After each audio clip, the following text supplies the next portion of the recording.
Hello,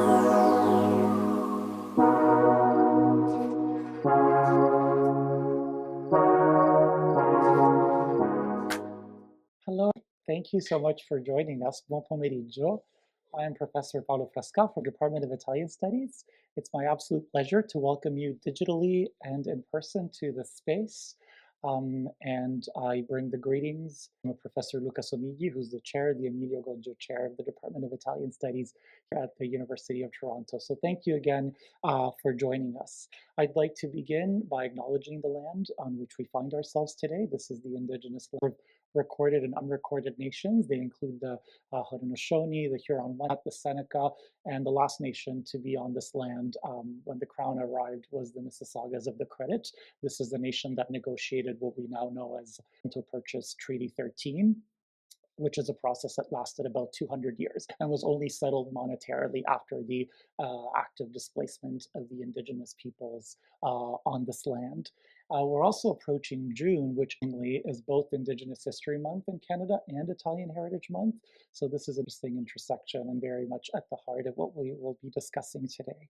And I'll introduce our speaker, whom you're all here to listen to in a few moments. But I'll be framing the talk through the project that's been ongoing here at the University of Toronto, a project called Indigenous Italian-Canadian Connections. But before that, sort of continuing my reflection on the land acknowledgement, this is Guswan Wampum. This is one of the earliest agreements between Europeans and Indigenous people on this land. The very first version is from the 1600s, early 1600s, in what we now know as Albany, New York State, between the Dutch and nations of that region. And then it was renewed a number of times, including in the 1700s. And this treaty applies to us. The Truro Wampum Treaty applies to us. And as much as it may look like a cultural artifact, it's actually a legal document. And so we have here two rows, and wampum are shells. These are shells that are used to document histories, teachings, or agreements, such as this one. So we have the two rows. They signify European, so new colonies, and indigenous nations rowing along the river of life on the boat and on the canoe, okay, without interfering with one another. You'll notice there are three shells in between, and based on different teachings, these usually mean peace, friendship, and respect, okay? So Italian Canadians on this land are treaty people. So one of the things we might want to reflect on is what does it mean to be treaty people on this land? What does it mean to have a nation-to-nation relationship with indigenous peoples and nations who are on land? As I said, this project began a while ago, the Indigenous Italian-Canadian Connections Project, and this is a graphic record of the very first event of this project. This is 2021, can't believe it, 4 years. And as you can see, our speaker today was part of this dialogue. So we wanted to start a conversation, and two questions we asked were, what is your story in relation to Indigenous Italian-Canadian connections? And what is the work steps that the Italian-Canadian community should undertake in order to move forward and build better relationships with Indigenous Canadians? And we have a number of people here. We have people who are of both Italian and Indigenous descent on this poster. We have Indigenous folk with Italian communities, as well as Italians and Italian Canadians who've connected or worked with Indigenous nations, including, of course, Professor Anna Mongibello and her reflections on her early research on Native Indigenous women writers in what we now call Canada. Continuing with my framing, I'll now be reading just for a couple of minutes from a piece that I published in the Literary Encyclopedia, just because I can't remember all of it by heart. So I'll be reading some of my reflections on the way these narratives are very much present in the Italian-Canadian community. So stories of European arrival to Turtle Island, of contact with Indigenous peoples, and of settlement and Christianization are foundational to the formation of mainstream Italian Canadians, not least because of the participation of people from the Italian peninsula in the exploration and colonization of these lands. Francesco Giuseppe Bressani's Breve Relazione has been recognized as the primogenitor of the Italian-Canadian literary tradition, evidenced, for instance, by its inclusion as the opening text in the Anthology of Italian-Canadian Writing, 1998, by Joseph Pivato. This is arguably one of the most reputable collections of its kind. And it's Bressani is included section, Writers from Our Past. Acknowledging that Italy was not a unified nation when Bressani lived, this is 1612 to 1672, Caboto explains that passages from the Breve Relazione are included in the volume because they demonstrate that Bressani's conscious effort to look at Canada and its native people from an Italian perspective and with terms of reference that are Italian rather than French was important to highlight in the collection of Italian-Canadian writing. So the important role of this Jesuit, the Italian-Canadian literary imaginary, is also well evidenced by the meaning of the highest honor for Italian-Canadian literature after him. This is the Francesco Giuseppe Bressani Literary Prize, which was established in 1986 by the Association of Canadian Writers. So the foundational role of colonial narrative in the tradition of Italian-Canadian writing, literature, and culture is visible. And it's also present in the very first anthology of Italian-Canadian writing. This is 20 years in 1978, the first anthology titled Roman Candles. I have the cover here for you. And this is important because this is the very first collection of Italian-Canadian writing. So after a short by the editor, the volume opens with contributions of author Filippo Salvatore titled Three Poems for Giovanni Caboto. The poems are dedicated to the Venetian explorer, also known as Jean or John Cabot, to whom the discovery of what is credited by mainstream history. The opening lines of Salvatore's poem read, Giovanni, I didn't need courage like you. I didn't set sail towards the unknown on an unsafe boat. As we can see at first, the narrator is the temporal and spatial dissimilarities between Caboto's journeys and their own. But as the poem continues, the narrative voice proposes an equation of the explorer's journey with that of contemporary Italian migrants by way of a shared ethnic identity. So some questions that you see towards the middle of the poem asking, how many Italians took the boat with you? Today we are many, so many, and most of us are young and ambitious like you, young and forced to, like you, to start a new life abroad like you. End quote. Verses from this set of poems are also featured on the collection's back cover, further solidifying Caboto as a foundational figure in Italian-Canadian writing, and his 14 landing on Turtle Island as an archetypal journey for 20th century Italian migrants. A partial explanation for the reliance on colonial narratives comes from Di Cicco's introduction to Roman Candles. Di Cicco is the editor of this volume 98. Here, the editor in the introduction notes that a long-standing relationship to territory, to land, lies at the basis of national belonging. And reflecting on a trip back to Italy 4 years before the publication, Di Cicco writes in the introduction, quote, I became bitter at the thought that most people carry on day after day, deeply aware that they do so on the land upon which they were born. It became clear to me that they had something immediately and emotionally at their environment. And the phenomenon was something I had had to construct at every effort to feel relevant in an English country, end quote. Comparing the first African-Canadian and Italian-Canadian anthologies, scholar and poet George Eliot Clark, also professor here at U of T, observed that, quote, for Di Cicco, the Italian immigrant quarrel with English and French Canada is a battle among Europeans in exile, protesting the tendency of Anglo-Saxons and Gauls to hog Canada for themselves, end quote. We note, thanks to Clark's analysis, the pivotal role of literature in the formation of a diasporic Italian imaginary that may afford a sense of belonging in Canada, alongside, even if in tension with, the dominant European colonizing forces. Clark's considerations can be connected to a broader historiographic perspective. As migration scholar Robert Harris, I have the quote up there, ethnic history, as the story of each people's participation in the development of North America, has also become a weapon in the individual and group struggle to make it in the US and Canada. Because the battle for status in North America has insidious impacts on the writing of history, we must get some problems of how Italian North Americans perceive their history, especially their mass migration from Italy, and their role in civilizing the Western Hemisphere. The manipulation of the past to create a pedigree in the present is not unique to any one ethnic group. It is the consequence of the rather understandable but mistaken assumption that ethnic group status in North America, and thus at least partly the individual's own class, derives from notions of being long on the land and of respectability. End quote. Harney's intentional equation of story and ethnic history aids our understanding of how ethnic literature is influenced and contributes to the formation of master narratives relative to a particular group or ethnic class. This process raises, of course, questions around both the role of Italian Canadians in the advancement of Canada's colonial project and the relationship between communities and Indigenous nations. And that's what we're here to talk about today. So now I have the pleasure of introducing Professor Anna Mongibello. I'll read her biography and then give her the floor. Anna Mongibello, who holds a PhD, is a professor of English language and translation at the University of Naples, L'Orientale in Italy, and currently Emilio Goggio Research Fellow at the Department of Italian Studies here at the University of Toronto. And it's been such a pleasure to have you here, Anna, for the last 3 years, not just this. She's the director of the Island Research Center, the Italian Interuniversity Research Center for the Linguistic Investigation of Identity and Diversity in Discourse, and a member of the board of the Italian Association for Canadian Studies. Her research includes the intersections of language, ideology, and power explored through corpus-based critical discourse analysis, with a focus on the discursive constructions of gender and ethnic identities and on media representations of Indigenous peoples in Canada.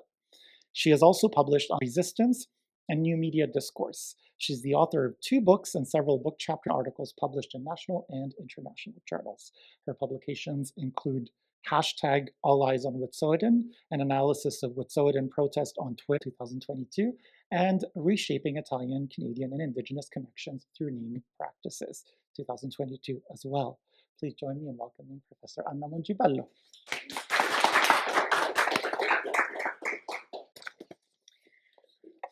Thank you very much, Paolo, for your kind introduction. Good afternoon, everybody. Thank you for being here. It's a pleasure. It's been a very productive month here in Toronto. First of all, I would like to thank the Department of Italian Studies, Professor Luca Somigli, and my dear friend, colleague, Professor Paolo Frasca, for welcoming here. And it's been a great honor to receive the Emilio Goggio Fellowship this year.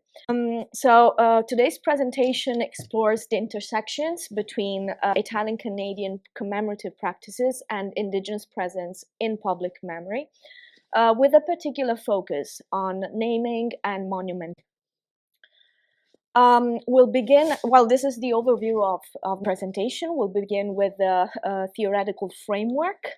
I'll introduce some key concepts, particularly mythopoeia, or the making of cultural myths, and how these are materially embedded in public spaces through colonial monumentality and naming practices.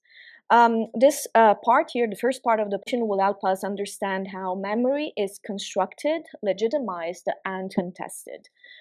From here, we'll move to the second part of the presentation, which explores the creation of the myth of Italian explorers with focus on figures like Christopher Columbus and John Cabot in North America. We'll then look at how their legacies have been sanitized and celebrated, and how these narratives have served nationalistic and diasporic purposes. Finally, in the third part of the presentation, we'll shift focus to the present and discuss how Indigenous communities are negotiating their presence in public memory. It includes acts of reclamation, renaming, and resistance, general efforts that challenge colonial narratives and reassert Indigenous histories in both symbolic and physical landscapes. So at the heart of my analysis, as I mentioned, is the concept of mythopoesis, which Samuel Bennett, in a recent book published in 2025, Myths and Sanctioned in British Immigration Discourse, defines as the process of constructing a myth. This process is central to how societies make sense of themselves. It involves creating historical narrative taken as truth. Closely related to this is Hobsbawm's well-known idea of the invention of tradition. According to Hobsbawm, tradition is strategically crafted to legitimate authority and social cohesion. Myths about the past are powerful because they provide the narrative sustaining national belonging and cultural pride. Over time, they become the bedrock of stories, shaping what a community remembers and also what a community sets. Now, these myths are not only verbal or symbolic, they are also deeply material. This brings me to my second concept, that is monumentality. Drawing on Pereira and Pugliese, I understand monumentality as a form of material and symbolic topography.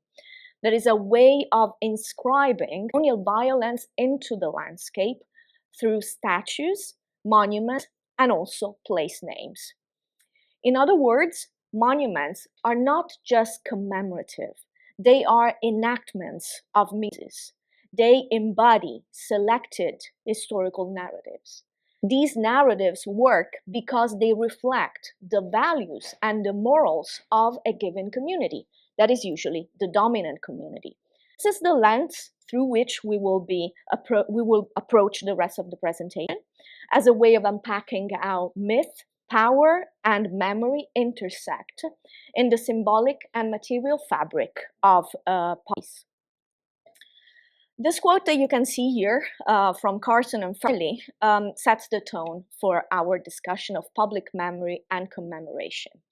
Commemorations are reminders, they write, but these reminders are not neutral. They express a particular version of history, a version that is filtered through a society point of view, or better, what a society chooses to rate, and just as importantly, what a society chooses to forget. In other words, commemorations don't just preserve memory, they also curate it. They tell us what is significant and worth public recognition. But in doing so, they also erase and silence other stories, especially those that challenge dominant national myths. Now, this insight is crucial about colonial monuments or places named after figures like Columbus or Cabot. These commemorations don't merely reflect the past, they shape how the past is understood in the present. They selectively shift focus, guiding us towards certain historical narratives and away from others, particularly those involving violence, dispossession, or indigenous resistance in this case. So as we move forward in this presentation, I would like to invite you to keep in mind this tension between remembering and forgetting, and between visibility and erasure. Now, these dynamics are not just about the past. They are very much about how we negotiate identity, belonging, and justice today. All of the processes I've mentioned rely on language. I'm a linguist, so I have to dig into this part. So language plays a fundamental role in the construction of public memory. But how does it do so? Let's also look at the power of names specifically, right? So how naming practices participate in what we've been calling mythopoiesis, the creation of cultural myths. As Shermas points out, naming is neutral. When we name something, whether a street or a square, a school or a city, we are enacting power. We are shaping identity, determining visibility, and very erasing alternatives. Naming decides what is remembered and what is invisible. Names carry, in this sense, discursive potential because they don't just label reality, they actually produce reality. They promote narrative that shape both individual and collective identities.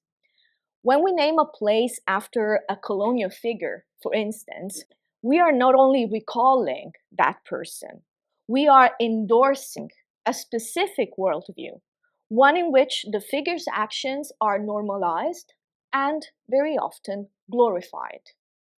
It, again, argues that monumentality solidifies ideologies into the landscape. In other words, the act of naming fixes a particular narrative into the landscape, making it appear natural, stable, and beyond question.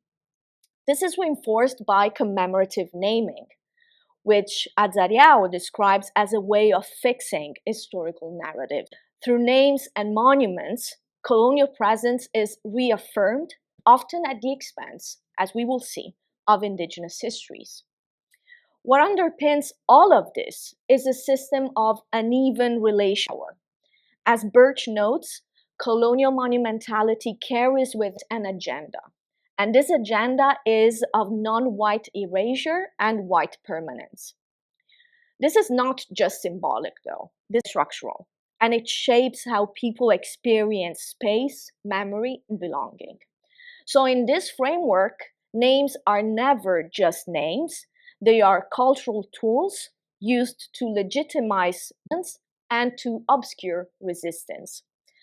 And as we will see in the examples, they are also increasingly being challenged and reclaimed. In colonial contexts, naming places a benign or a neutral act, as you understand. In settler colonial settings like Canada, it was in many ways a very violent imposition. It involved mapping, categorizing, and ultimately claiming territory, often erasing indigenous names that had long carried deep spiritual, ecological, and cultural meaning. The imposed names were part of a larger effort to install a colonial symbolic order, one that cast the land as terra nullius, a nobody's land, an empty wilderness, waiting to be discovered, to be claimed and civilized. But of course, as we all know, the land was neither empty nor silent. It was inhabited, it was named, it was known. As Basil puts it, the continuity of white and imperial dominance is inscribed into the landscape. The very act of naming is part of a larger strategy of erasure, of reinscribing power onto the land, removing the traces of indigenous sovereignty. And finally, as Treader reminds us, when a governing power bestows a name on a place, it doesn't just provide a label. It imbues space with meaning, with ideals, and with values. That's why names matter so much in public discourse. They're not descriptive, they're prescriptive. They tell us who belongs, whose stories count, and what kind of world is being imagined. Now, in contrast to colonial naming, which imposed external systems of meaning onto the land, we turn to indigenous place names, which serve a different function. Indigenous place names are not simply labels on the map, right? They are narrative devices. They tell stories. They encode knowledge. They remember. Each name records an event, a relationship, or a teaching that is passed down across generations.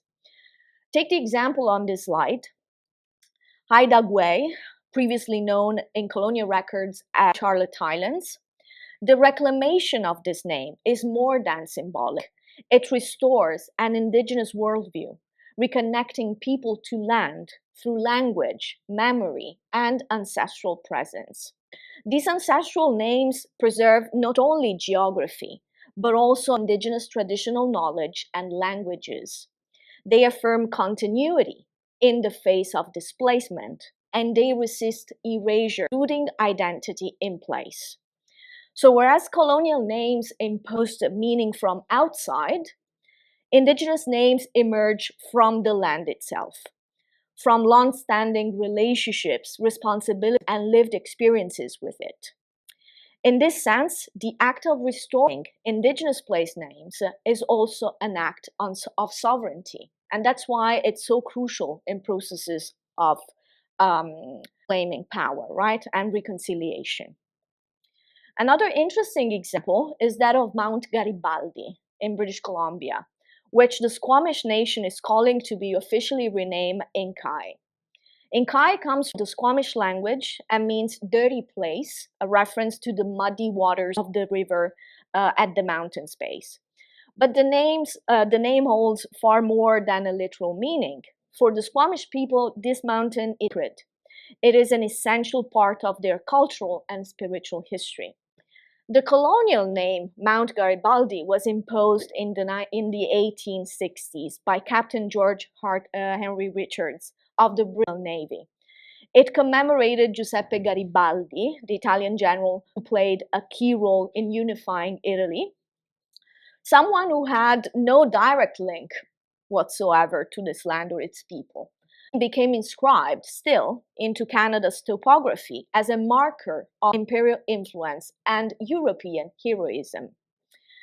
This is a textbook case of how naming is used to overwrite Indigenous and assert colonial presence. Today, the push to restore the name Kai is part of a wider effort by Indigenous communities to reclaim linguistic and territorial sovereignty. It's about more name, as you can understand. It's about re-establishing relationships with the land, honoring ancestral knowledge, and rejecting the colonial narratives that have defined public memory for so long. As we've just seen in the case of Ankai, naming can be a form of erasure, right? But monuments can do the same as well. Now we turn to another powerful tool of myth-making, statues. Monuments are designed to appear permanent, physically and ideologically permanent. As Achille Mbembe argues, they perform a function of entrapment. That is to say, they don't just represent history. They lock a certain version of history in place. Through their material and symbolic density, they reproduce dominant narratives and a subjugation as natural and unchangeable. These are often triumphalistic forms of power. They elevate selected individuals, typically male, white, imperial, militaristic, into timeless heroes. Think about the monuments that surround us, right? In doing so, they suggest that their authority, their legacy, their version of events is critique. What is important to recognize is that statues don't simply commemorate. They construct, they produce heroes, they shape public consciousness, they space. So if naming was one layer of colonial storytelling, monuments are its stone embodiment. And like names, they too can be revised, resisted, placed. Let's now turn to Italian-Canadian narratives, particularly the myths surrounding Columbus, Christopher Columbus, Cristoforo Colombo, and Giovanni Caboto.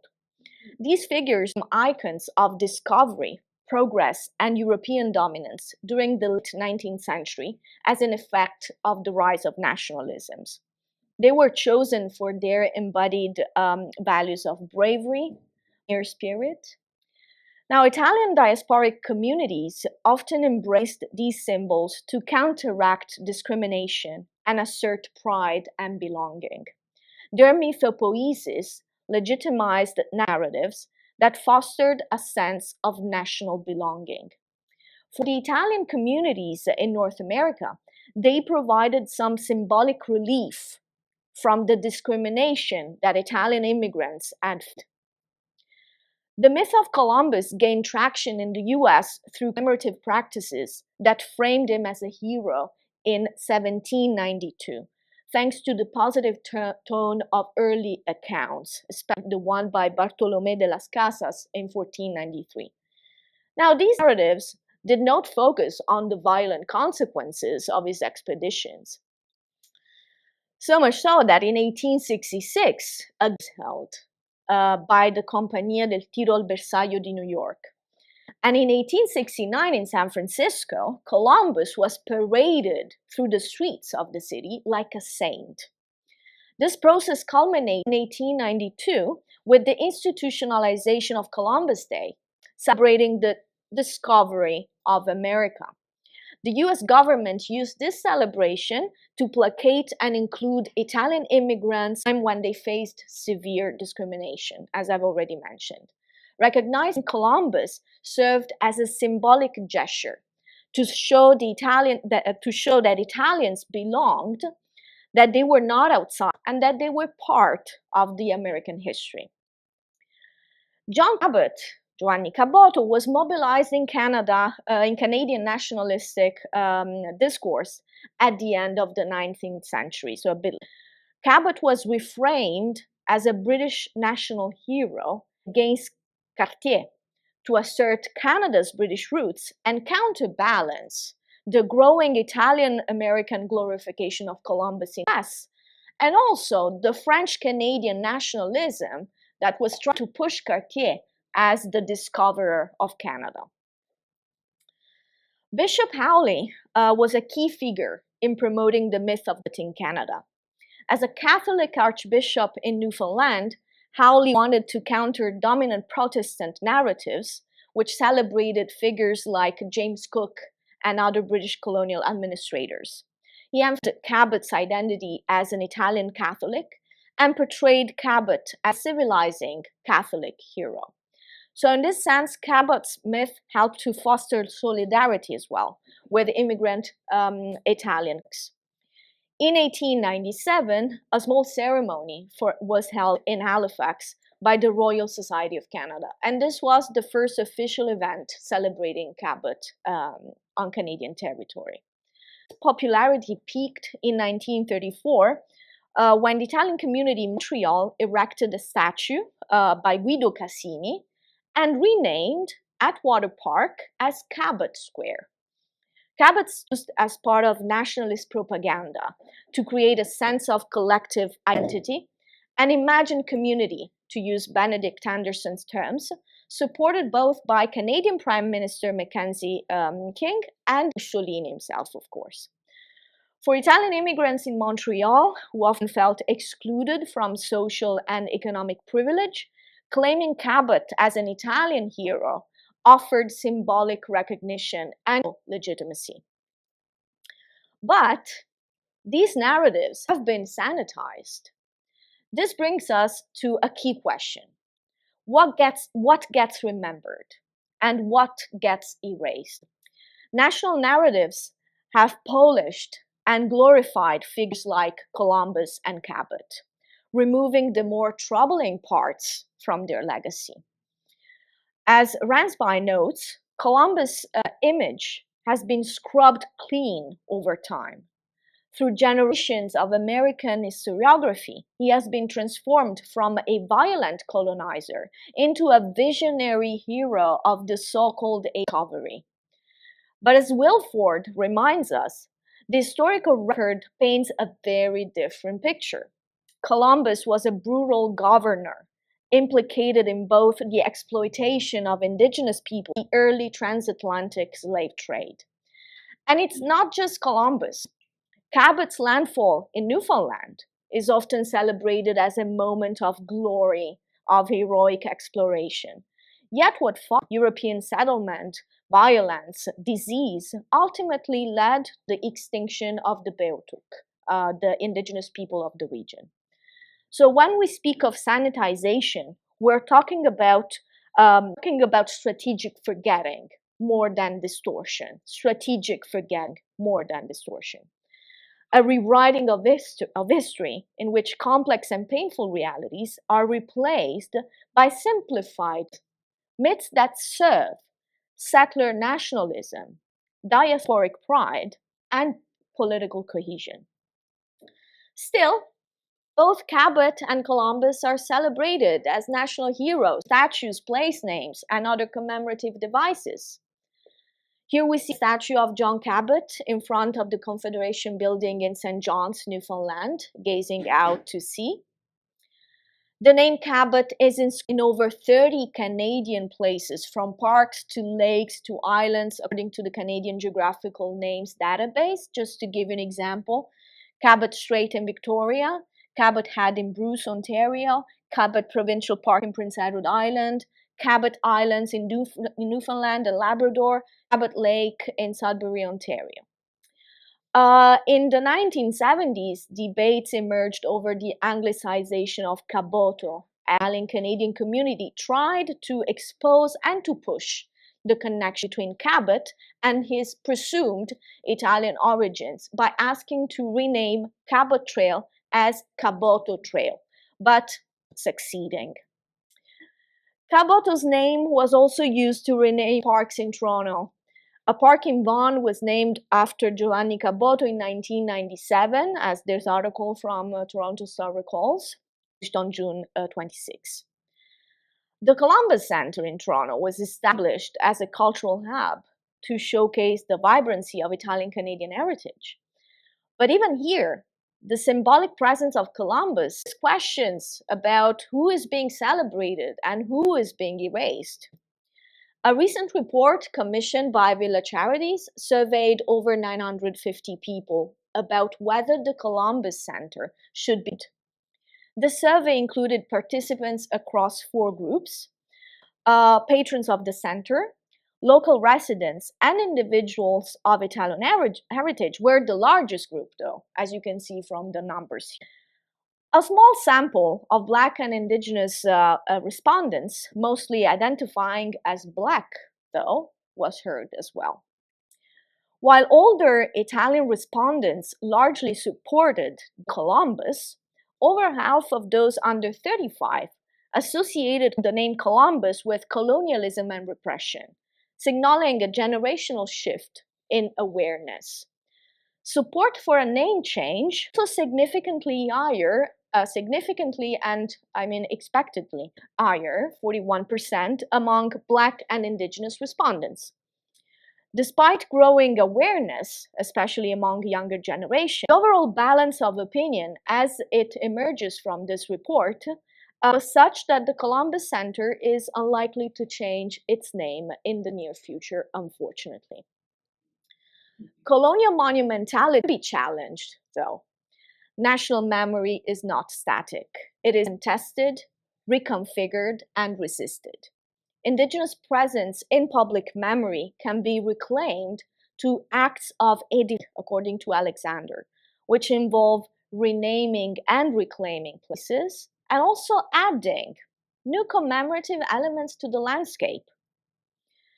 One notable example is Google's initiative 21st, 2017 on Canada's National Aboriginal Day, when Google added 3,000 Indigenous land names to Google Maps. This was a digital act of visibility and recognition that countered the erasure of Indigenous place names I mentioned earlier.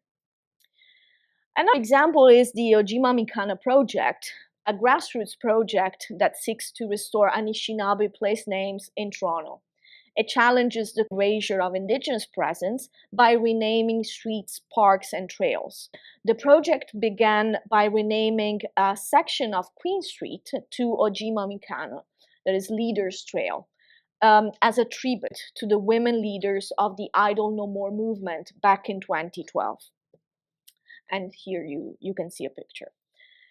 In 2018, in a striking act of protest, writer and podcaster Robert Iago claimed the town of Genova in Italy, birthplace of Colombo.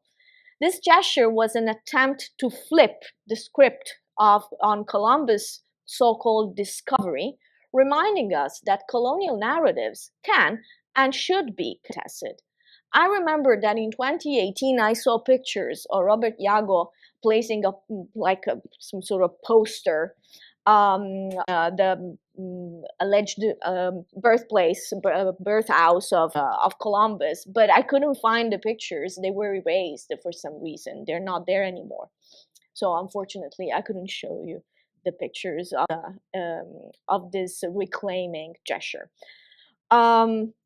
The celebration of Columbus Day has become increasingly controversial in recent decades.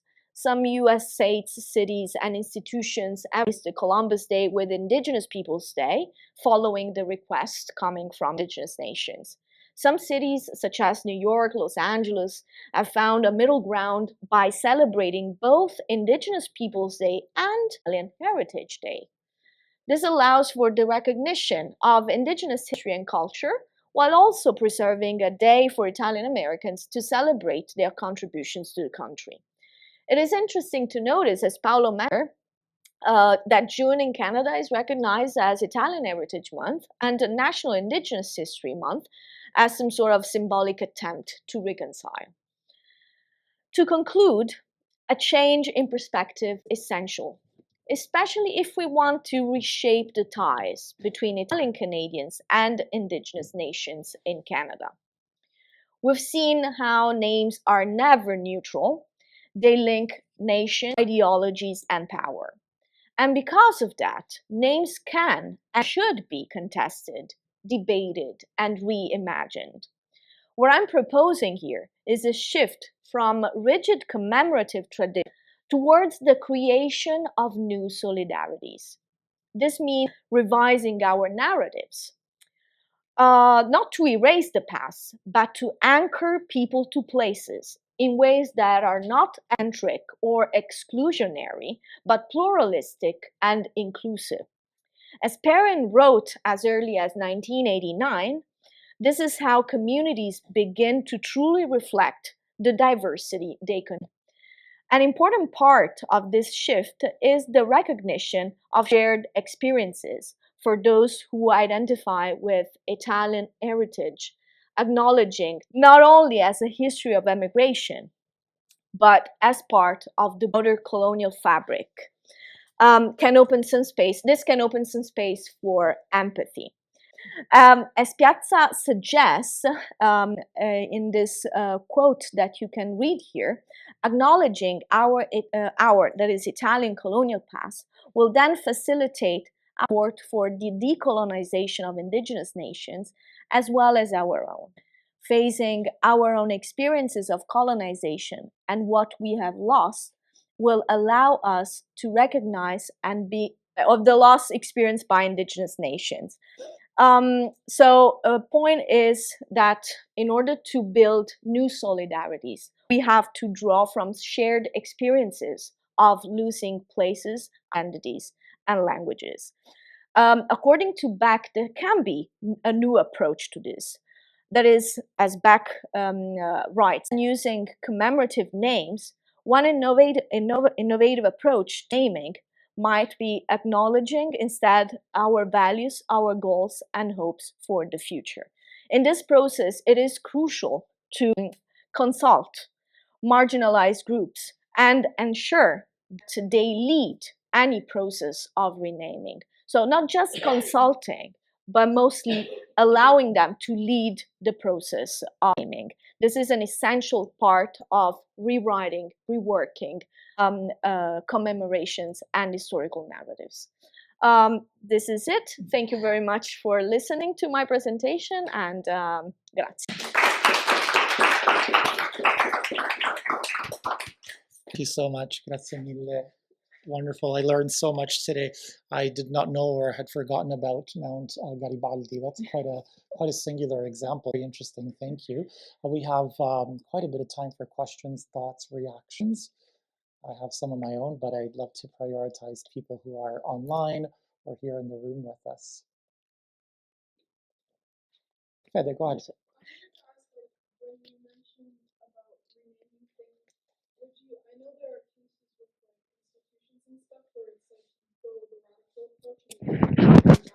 Sorry, Fede, just for people to hear, could you repeat your question? Yeah. So I saw I know with just a couple approaches with institutions where there's the more radical side where you take down the system from the bottom of it and start with new roots and build up from there, or you try and reform the system to introduce change and not as in an intense way. And I was curious about how the process would be for monuments. Well, that's interesting. Well, I think, personally, I think that one possibility is maze. For example, in Newfoundland and St. John, after the local indigenous communities asked to remove the statue of John Cabot, what they did, they added a statue of a Beothuk family member. Also the story of the Beothuk that were basically erased after the arrival of Cabot. So maybe a solution here could be to add something new to the space, or to recontextualize where the statues are located, or to add plaques that explain what those monuments really represent, who those people really are, beyond the sanitization process could be another way rather than the radical one of just erasing, right? Reworking maybe can be adding, right? Making space for the invisible to become visible. Thank you for your question. Just sort of along those lines, I'm also thinking about, especially because you work on language and power, I'm really curious about your thoughts with respect to when changing the name becomes the act of sanitization, if it's not followed by any sort of material solution. It's an important step, but sometimes it's one step that makes it seem like it's all been done and everything is fixed. And we've seen it, right? I'm wondering what you think about this, the very process of sanitization, also shifting into the name change without any follow-up action, such as actually giving resources back to Indigenous communities or land back itself, where cities have occupied land where there are no treaties, for example, here in this context. What are your thoughts? This is sort of the next step. Well, absolutely. It's always a process anyway. Like, and these processes are long because they start with consultation, right? And it's not just about name being replaced, as you said.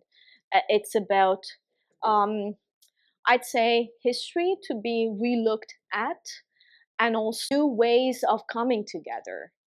Giving back something, right? Not just giving back the name or using the name. Because the other side of the story is that sometimes Indigenous names have been restored, not replaced, but restored onto the maps of Canada, but just as some sort of strategic way of reconciliation without any substance, you know? Whereas I'd say the path is that it must be the renaming process must be worked through consultation, and also giving the Indigenous communities the possibility to lead the process, really to lead it, because they are the parts that have been exposed to the violence. So I guess that's in a way justice, right? To give them the role of leaders in the process of renaming and yes, reworking history and rewriting narratives. Yeah, and also another important thing is what our students get to read in school books, because I don't know about here, but in Italy, it's common that in history books there is no mention whatsoever to the genocide of indigenous peoples through colonialism. And in historical textbooks, Columbus and Cabot, because Cabot is not even mentioned sometimes in history books in Italy, but Columbus is still glorified as a hero, or in any way, there's no kind of, I don't know, critique, right? The other side of the story. And that's another problem, because if these commemorations, if these historical narratives have become so powerful, it's also because of what students learn in school, right? Because they get this idea that heroes, like these explorers, are heroes, and the other side of the story to see it. So it's also important to start from that, from a revision of textbooks, right? Thank you. Not only textbooks, because they don't exist anymore. Digital textbooks. And it's very true, because we've always only gotten one side of the story, right? And it's with monuments. I mean, I personally don't like to see monuments destroyed, and you know what we do to them, because that's not changing anything. But you're right about having, you know, information, plaques right next to it, giving a history of what this monument means, and you know, that's very, very important. In terms of changing names, I mean, when you think, even here in Canada, we wanted to change the whole Dundas situation, talking about millions and millions of dollars that perhaps could go towards something much more worthy in society and in community. But there are ways that we can, work together to explain our history in a much more clear way, and then to start from that point for our students and our children to get the whole and not just the glamorized version of the story. Yeah, the polished version. Yes, Yeah, absolutely. Yeah, and I'm thinking about Italian education textbooks, also thinking about the erasure of Italy's own colonial histories and field projects, right? So they sort of go hand in hand, right? Absolutely. Glorifying colonialism in general is a practice that is still very common in Italian historical textbooks. Or the digital ones. So yeah, but imagine how powerful. Going back to the statues, or the monuments. Imagine how powerful a statue of I don't know, Columbus with a plaque saying I don't know, a violent colonizer could be, right? Recontextualizing it within a narrative of colonization and violence. Oh, yeah, Thank you so much for the talk. It was so informative and it was really interesting. I was actually wondering, because you mentioned that Indigenous names are like narratives and then they kind of recall past events and kind of reconnect people with the land. But as people, like, I know a lot of people in public, they're like, why do we have to rename things? It's like, it's just a name. But how do we and I understand the idea of like renaming it to like, or restoring it to indigenous, their original indigenous names, to reconnect it to the land. But as someone who doesn't know these language or history of it, how do we kind of like let people know more about like this is what it means, and this, instead of like it just being, oh, let's restore the name and it's kind of imposing, just like the Terra Nullius? That's an interesting question. Well, I guess names can come with explanations, while I was looking for indigenous names, I found lots of online about the history of the names and what they mean. So they may even come with translation, the coexistence of the two languages. Why not? That could be an idea. That could be another possibility. But you're right. Many people resist the idea of names because they don't know what they mean, because the languages are complicated or whatever. But there are ways to teach people, to learn new things. Why just the violence of English? Why imposing German or French or Italian? So there is deepness and culture, of course, in languages, and power to languages. So part of the process of gaining back sovereignty is also that of restoring ancestral languages, indigenous ancestral languages, and renaming places with indigenous names is part of this process. So I think people can just maybe learn new things. That's something actually that I noticed when I was in New Zealand. The first time I went. Sorry, John, let's start over, please, for the people online. Yeah. When I first went to New Zealand 40, 50 years ago, the Maori language was an oral language, and it wasn't written. Yeah. It wasn't written. There weren't any books. I was looking children's literature, and so it wasn't. But over the decade, New Zealand now is an incredible experiment in how the indigenous language has become part of the whole social change of the country. Exactly. And museums and now the written word, and I mean it's incredible. And I think, if a country can do it, yeah, why not? Why can't we do it? Or exactly. Why can't other countries do it? So it's yeah, anyway, I just wanted to share that. Yeah, New Zealand is a very good example of that, absolutely. So just because it's never been done, that's not for not doing it. Or just because people resist. People always resist change anyway. That's part of the history of humanity, I guess. But, I mean, with time, people adapt to new ways of naming places, acquire new perspectives, shift their worldview, which is another interesting thing to do through place names, learning, learning and looking at things. right? Not just in celebratory ways, but also in ways that teach about the land, what's there. Yeah, and then it becomes a very social and community experience, amongst the different people.